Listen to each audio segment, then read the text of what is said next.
Started with our webinar on how to best prepare for an upgrade to SharePoint 2013. If you guys have any questions, we'll probably leave most of the questions for the end, but feel free to type them away as they go through so you don't forget them when we're covering certain topics. This will also be recorded as well, so you can grab a recording and review some of the material if you need to. Okay, so when we talk about upgrades to SharePoint with any version, we really talk around the same kind of steps that have to happen. Very important to understand that it's not just a big bang, let's just go do a once-off migration or upgrade and we're done. It really is a cycle of events that you need to prepare for. And typically we divide it into these different phases. So the first one's learn, working out all the different ways that you can do things, what are the sort of methods you think you might want to use to upgrade. Then we move into prepare, getting ready to plan that strategy and document it a bit more as to how you're actually going to perform it. We go through test, then implement and validate. And typically with any migration or upgrade, we like to plan for at least 2 test cycles of doing an upgrade before we do that final production migration. You can be pretty lucky with environments that don't have many customizations, and you might only need 1, but we prefer to plan for 2, and then if you don't need the second test migration, that's always a happier place to be in than plan for 1 and then need 2. So we're going to talk through each of these different stages and the important considerations, and we'll start with the content in Learn. So this is sort of just a picture I like to use so that people remember it's an upgrade cycle. Alright, so the first thing you need to know if you're moving to 2013 are what are some of the server prerequisites and also some of the client-side things to make sure that the organisation is actually ready to use it. No point doing a migration if some of the hardware and software considerations just aren't going to work for your organisation. So the first thing to understand is that you can't actually upgrade on the existing servers you have. You're going to have to provision new servers, and they will have to be provisioned with the minimum specs for SharePoint 2013.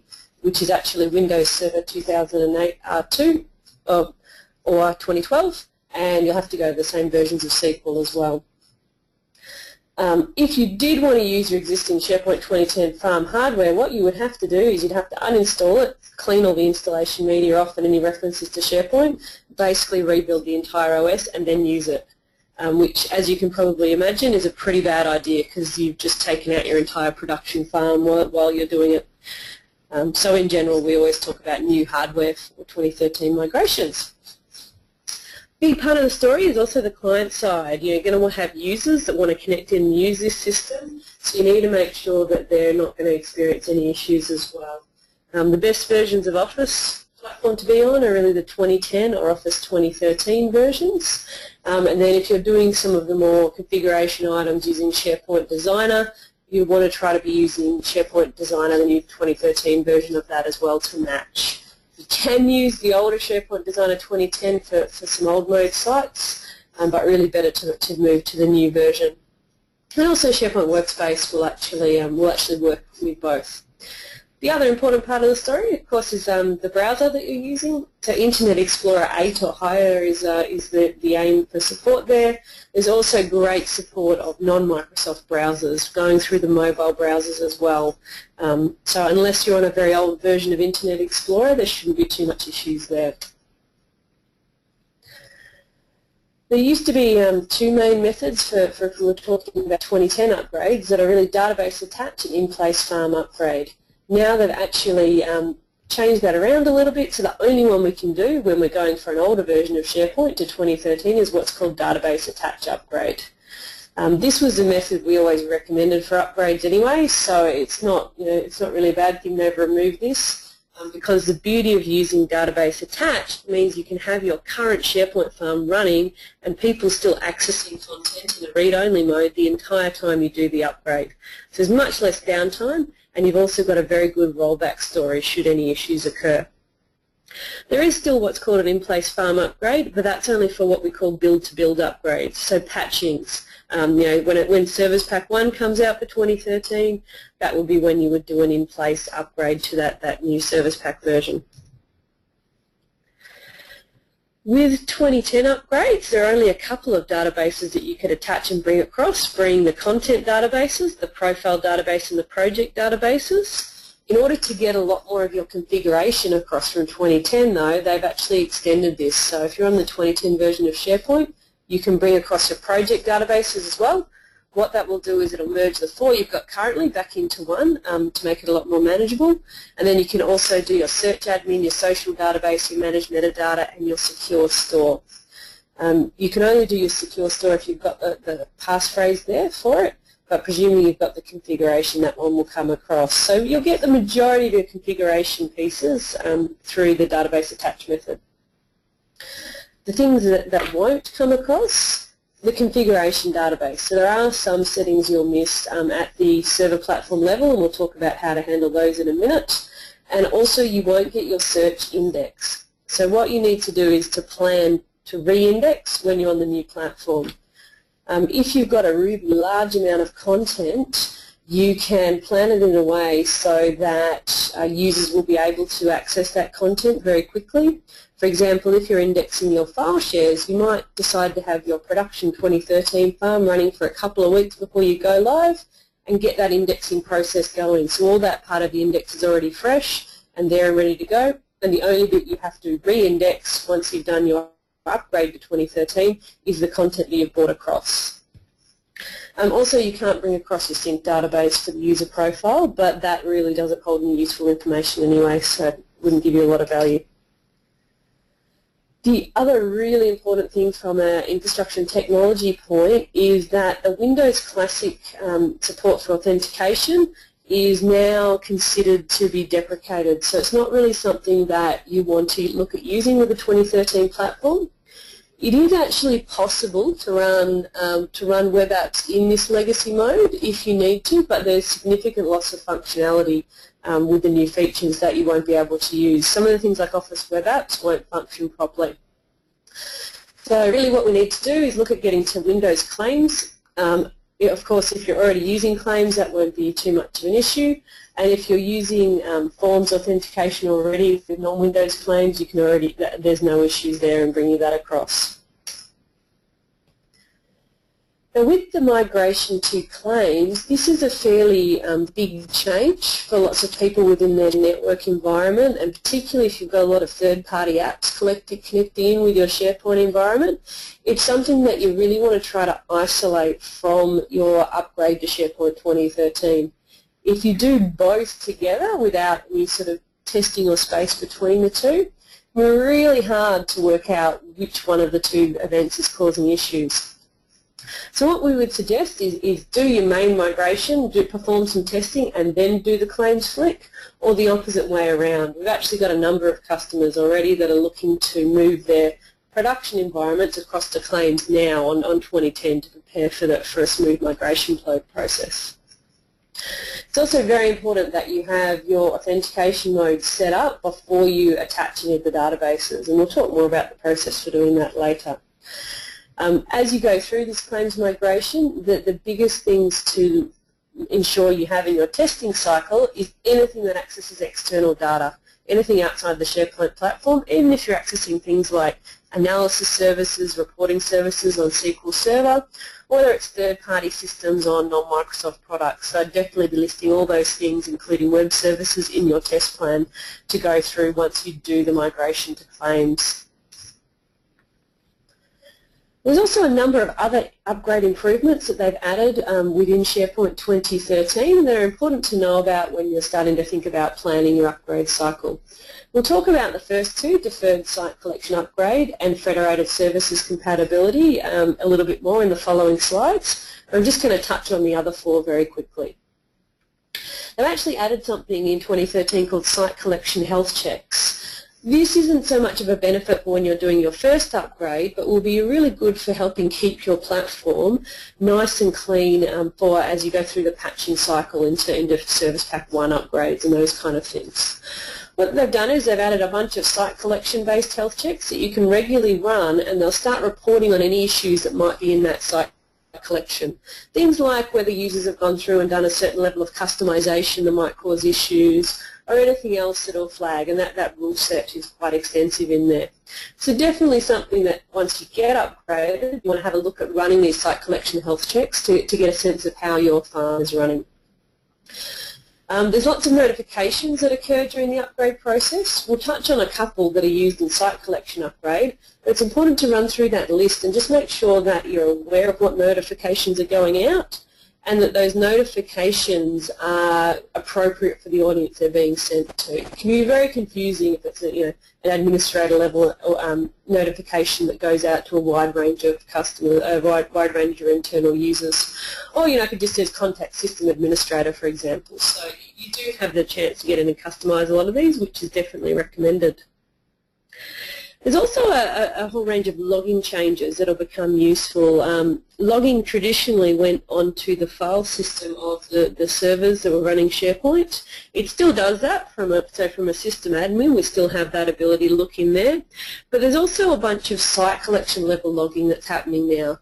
This is really useful for going in and looking at SharePoint environments that might be running in a shared mode where you can't actually easily get on the servers. If servers are being managed by someone else as well, you can use this.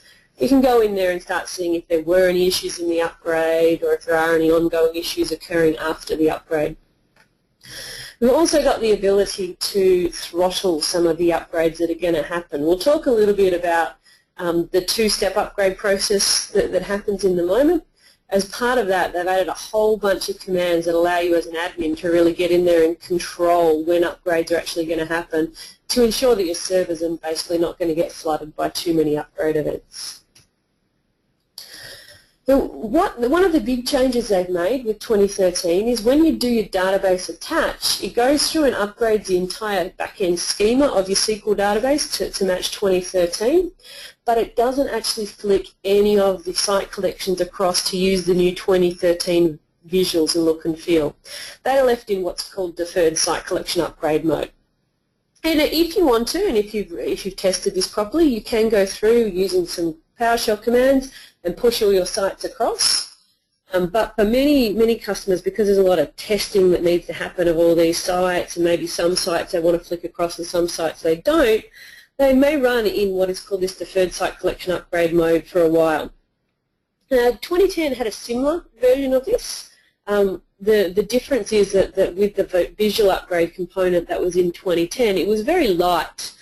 Things looked exactly like the older version of SharePoint, but they didn't really function the same way. So some of the customizations broke, and a lot of things were, it was very, very temporary short-term mode. With the 2013 backwards compatibility mode, again, it looks quite like the old version, so that's really good from an end-user point of view, but it also functions quite like the old version, because if you actually look in the server, the majority of the 2010 artifacts are actually sitting on the file system of a 2013 install. So it's quite what we call deep backwards compatibility, in that most customizations, as long as they're done in a supported way and brought across as part of the upgrade, they're going to function just like they're functioning today. So that gives you a bunch of time if you do need to upgrade them and you do need to do some remediation work before you're ready to switch on the full SharePoint 2013 mode. A little bit of what this looks like.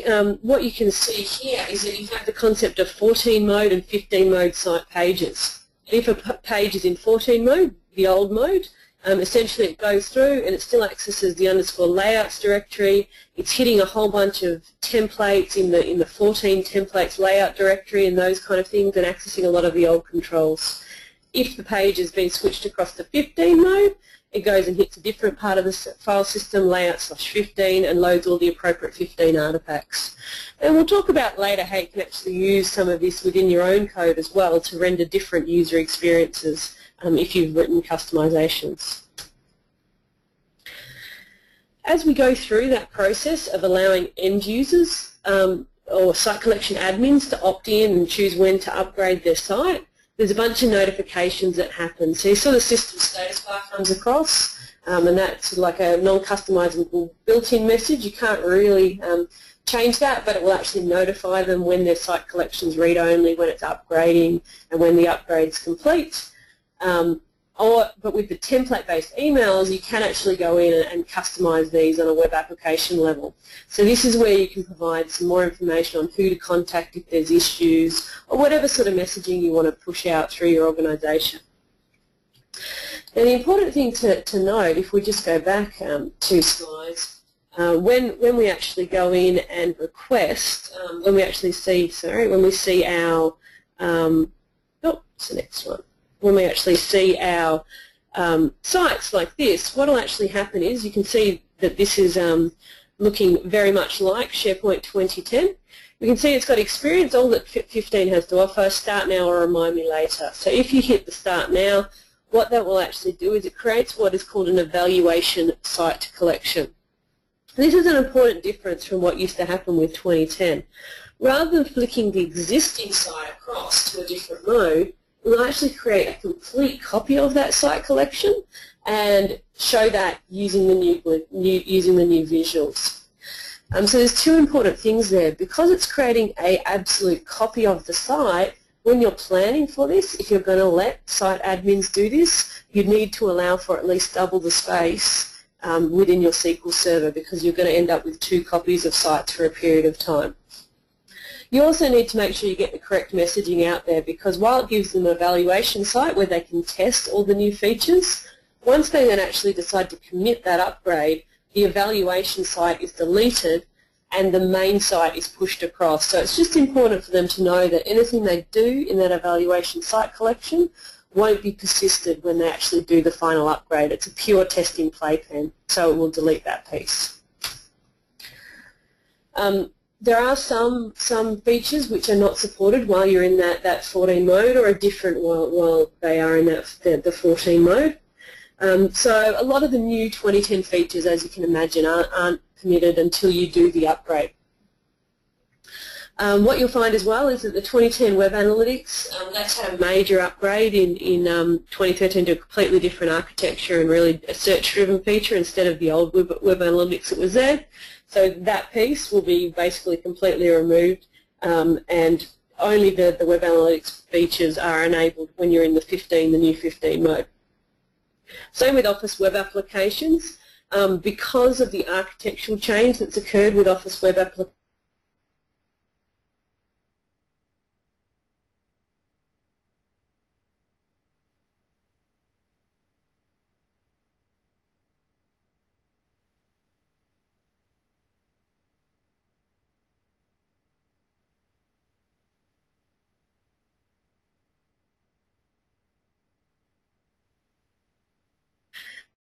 also the project web access sites. That's another one that, while the project sites are supported in both 14 and 15, there are some features where the actual PWA template needs to be upgraded to use it. So the important things to remember is if you are doing that upgrade, you need to make sure that you've allowed the right space to do it, and you're also going to go through the user education pieces as well, which we'll talk about a little bit more later. Now, for many organizations, they might not just have one SharePoint farm. Often you have multiple SharePoint farms, whether it's an internet site, an intranet, or a shared server setup. Or even they might be just quite ready to shift all their content across from 2010 to 2013, might choose to just use some of the new 2013 features and shift one of the web applications across to something similar. So they've actually added what are called Federated Services Compatibility across the different versions to allow for some of this. What this means is there's certain services, and they're the main ones that you would often share out between farms, being search, user profile, social, secured store, managed metadata, and VCS, that you can upgrade to 2010, and then you can consume, you can actually consume the 2013, sorry, you can upgrade to 2013 and consume them from a 2010 farm. What this means as well, if you do have multiple farms, you don't have to do all of them at the same time. You can choose to do your services farm first, get all these services supported, share them back to your old farms, and then slowly upgrade those 2010 farms as and when needed. Right, so that's the major topics in Learn. So really, you've got to learn those basics. Make sure you've got the server, server prereqs and client prereqs that are going to cater for your upgrade. And then we can now move into preparing. This is really about working out what you've got so you can plan the right upgrade strategy to get there. The first thing you really need to do is know what you've got on your SharePoint farm.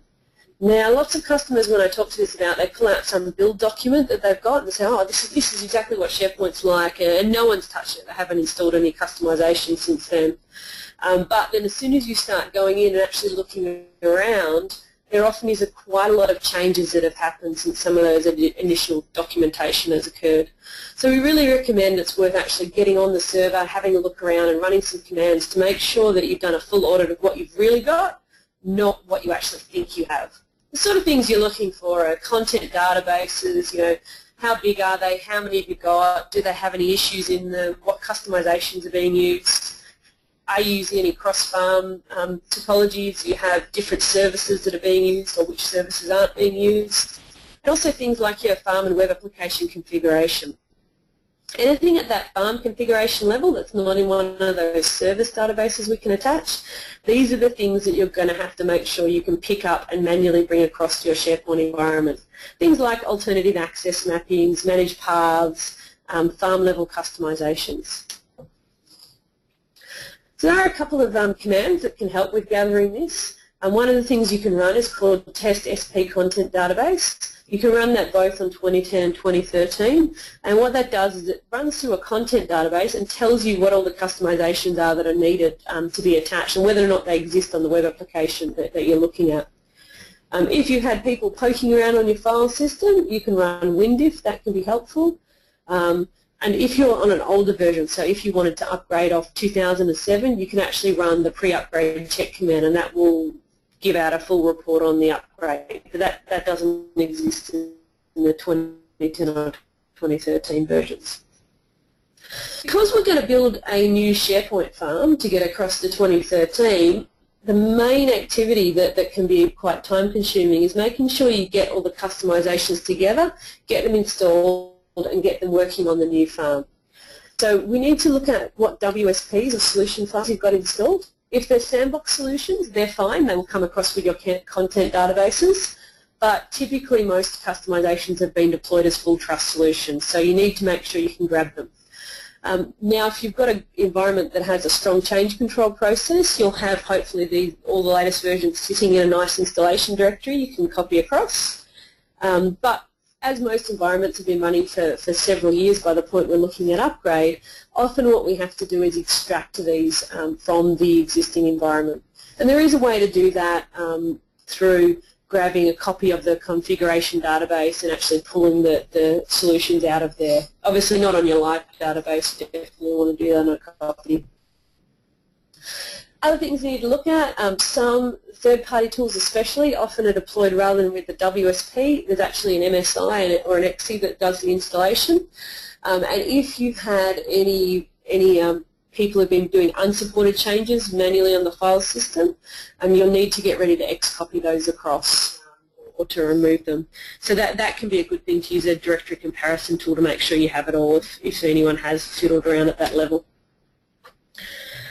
With customizations, we put them in 3 different areas, and depending on which area they're in, there's more likelihood whether or not they will work on the new 2013 environment. So these are the 3 major areas. First one's visually impacting, things like master pages, themes, web parts where people interact with user interface, pages, those kind of things. Then what we call data structure impacting, content type, lists, web templates. If you use definitions, hopefully by now everyone's moved off those. And then finally what we call non-visually impacting. These are the things that run behind the scenes, web services, timer jobs, service applications, kind of things. Look through each one of these. So with visually impacting customizations, most likely it won't work well if you cross the 15 mode user experience. The reason for that is a lot of the user interface has been rebuilt, and they've actually used some great technology around CS3 to do that and better achieve cross-browser compatibility. But it means that most of the dependencies you would have had in there around using them have changed if you've tried to adopt SharePoint's current user interface. So what that means is that you will have to actually perform an upgrade of the visuals, not necessarily the functional pieces, but how they look to make sure they fit in with the new SharePoint 2013 look and feel.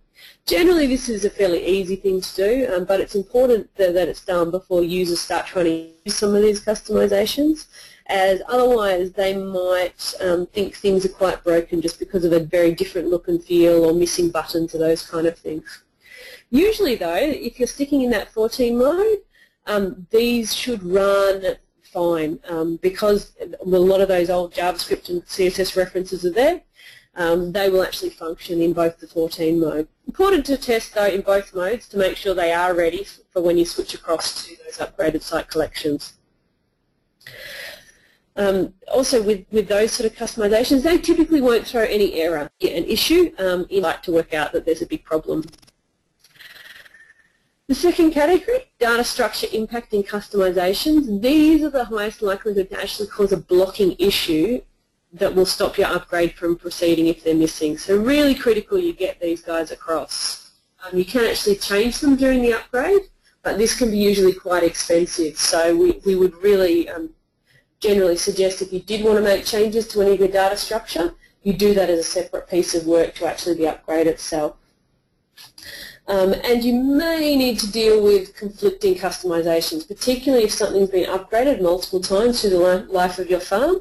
You might have some sites with an old version of the customization and some sites that actually have a newer version, so that's something to keep in mind. With the non-visually impacting customizations, these are the most common ones that I see people forget, because these are things that run behind the scenes. Typically it might be a service that runs once a week that does something, or something that visually you don't really know what it's doing, but it's critical to some of the business functionality. But also the highest likelihood to be incompatible with SharePoint 2013, because they're typically using parts of the APIs that have had the biggest amount of upgrading.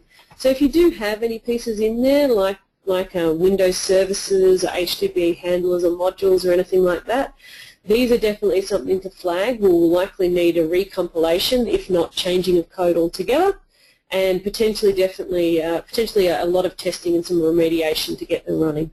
In some cases, they can also be removed. The other biggest area that can often be a problem is third-party customizations. One of the big problems with these is that you are basically reliant on the vendor having a third-party version available before you can actually perform the upgrade. You can't really get into the code and fix it and then perform the upgrade yourself.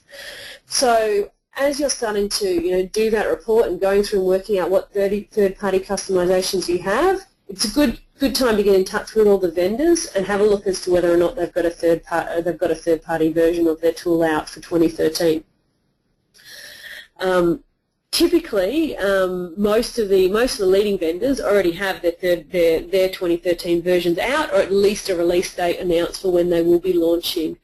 So for most of the big vendors, they're already covered. It's merely some of the smaller tools that they may not have had the time to actually get ready for 2013 yet. What you'll find is even if you have some of the things like you might have the MSI from 2010, because MSIs typically check the version of the operating system and SharePoint they're installing on, you won't actually be able to perform that installation using the old artifacts, even if they would function on the 2013 farm. Sometimes you may actually be able to extract some of the artifacts like WSPs and manually install them in a sort of a workaround. But once you start getting to those kind of stages where you're having to perform a lot of manual remediation steps, I recommend it's a really good time to reconsider whether or not you need that customization or that component that you're using, and see whether you can replace it either with out-of-the-box features or with a vendor that keeps things more up to date so that they've got 2013 features available. Because what you'll find is it's not only when you've done this upgrade that it's going to cause a problem, but as patches come out and as you choose to go to future versions of the product, there are always going to be issues if they're not up to date. So very good time to take stock of some of those third-party customizations, see if they're in use, see if they support the new version in a best practices way, and if they do any unsupported calls like touching the content database, or they're difficult to install or upgrade, have a look at whether or not you can get rid of them and replace them with a viable alternative. And what I would recommend is, just so you don't have too much during the upgrade, if you are going to get rid of these things, ideally try to have that as a separate task. So clean up your existing farm before you do the upgrade. Alright, so I mentioned the test SP content database command. This is really a good thing to start running against web applications so that you can get an idea of all the things that you need. Essentially, it will identify configuration gaps, missing customizations, and any kind of issues that you might have. So that's definitely one to have a look up on TechNet and start proactively running that command to get an idea of what you're going to have to move across. Other considerations that you want to take into account, which we'll talk through now, we'll go through disruption versus downtime, performance, URL changes, governance, and notification plan. So disruption, people often focus a lot on downtime, which is when, how long SharePoint's not going to be available. But for end users, you really want these guys to be pretty happy and you want them to love the new service. For them, disruption can actually be a bigger thing as downtime. Typically, downtime is well communicated and planned, but people forget to let the end users know about all the things that they may consider to be a big problem. It can be simple things like a fundamental change in the way they work with the product. If that hasn't been communicated, or there's a URL change they don't know about, anything like that they suddenly hit the SharePoint site and have to do something completely different, they can consider a major disruption to their work, and that can really cause a bad experience with the SharePoint environment. So it's really important to think about what you're doing and whether or not it will disrupt those users. Lots of upgrades are often led by IT, and they do tend to think more about some of the technical, how do we actually do this upgrade, rather than how is this going to impact our users. Or simple things like if there's another major change going on that's going to interrupt the user's daily work, you might want to stagger them out to make sure there's not too much change happening at once. So definitely worth engaging with the users, communicating, making sure they get a chance, the key stakeholders if you can, as part of UAT, to have a look at the changes that are going to happen and that they're across it, so that when everything flicks across to 2013, it's not a big pain for them and they know about all the disruption that may happen, and there's a plan and communication that's going to help alleviate that. The second part is downtime. And when you talk to people, it's always, yep, we want zero downtime. Which is not really possible. We can't do none, but we can do a very low amount of downtime.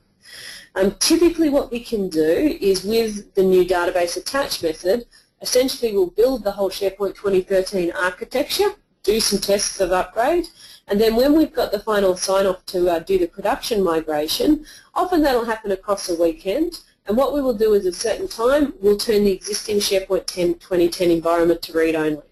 It might be 5 o'clock Friday, for example, or later, depending on if you're a global business. Everything turns to read-only. Then we're able to back up that content, attach it to the SharePoint 2013 environment, and start the upgrade activities that we've planned out. Now, the whole time all those upgrade activities are happening, end users can still access things on the 2010 environment. So everything's read-only. They can still get to it. They just can't write content to it. Then what we'll do is, once the upgrade's completed and testing occurs, that's when we'll finally switch the DNS name round to the new SharePoint 2013 server, and it becomes available for end users. So essentially for them, they'll just see a quick flick across from the old version to the new version, and they can start using features. And really there's been very little downtime for them other than some read-only access to documents. As part of that process, we can also do parallel database upgrades to help improve the throughput. So if you've got a lot of content databases, as long as you can beef up some of the hardware that's running things, if you've got a good SQL server and you can get enough network throughput as well, we can actually do multiple databases at the same time through an upgrade process. And that can dramatically decrease the actual time it takes to get that upgrade completed. So what we might often do is we might even, particularly with virtual hardware, basically borrow some resources for the weekend to make sure that upgrade goes smoothly, and then dial it back down once it goes into production. The other important thing to plan for is performance. So many upgrades I see, people just build their new architecture like for what they have on the old version.